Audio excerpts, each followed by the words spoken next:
Hi everyone, I hope you are doing very well. तो पिछले video में हमने 66 नंबर क्वेश्चन किया। अब हम लोग थोड़ा सा पीछे जाएंगे क्योंकि कुछ छूट गया था। हम लोग करेंगे 57 क्योंकि मुझे लगा बहुत इजी क्वेश्चन इसमें क्या करना है। जैसे यहाँ पे पूछ रहा है क्या, एक दिया है क्वेश्चन, हमको प्रूफ करना है कि दोनों स्टेटमेंट में से कौन सा स्टेटमेंट का इस्तेमाल करने से वो क्वेश्चन मेरा सॉल्व हो जाएगा।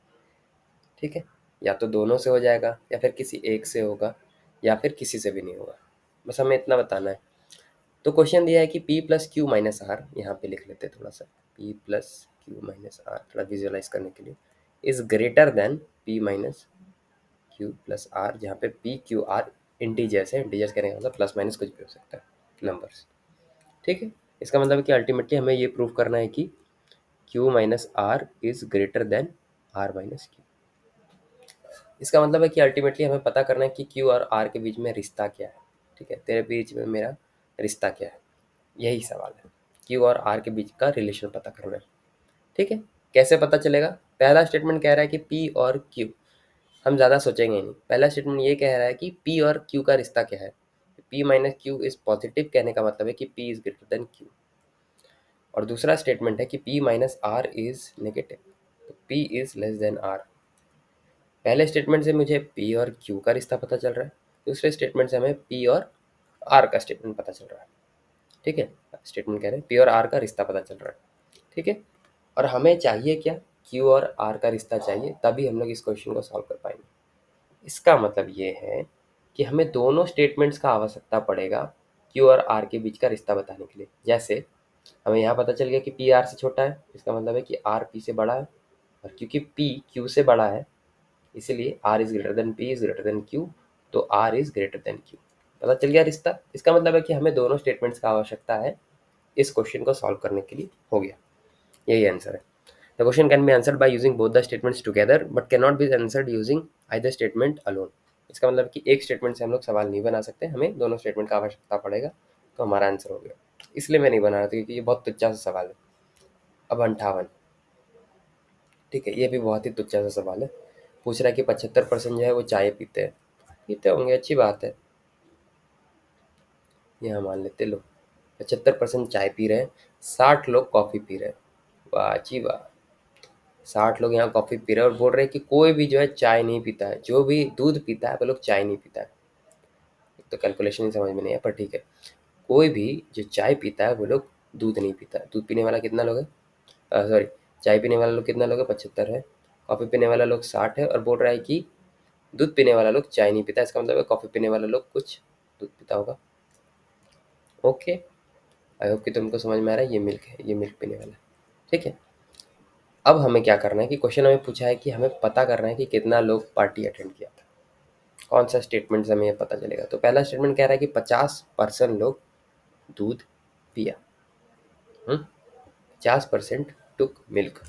अब इससे क्या फ़र्क पड़ जाएगा अगर हमें पता चला कि 50% मतलब 50 लोग दूध पिए। ठीक है, अगर मान लो कि यहाँ पे हम 50 रखते हैं, 50 लोग दूध पिए।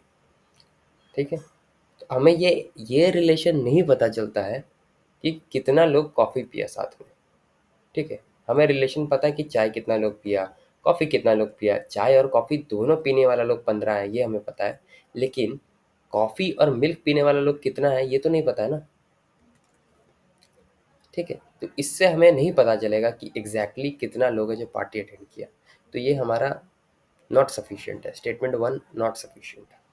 अब दूसरा कह रहा है कि number of person who attended the party, जितना लोग पार्टी अटेंड किया वो 5 गुना है number of person who took the milk only. चलो मान लेते हैं कि मिल्क लेने वाला लोग वाई था। ठीक है, तो वो 5 गुना है। ठीक है, जो मिल्क पी रहा है वो 5 गुना है किसके, number of person who attended the party.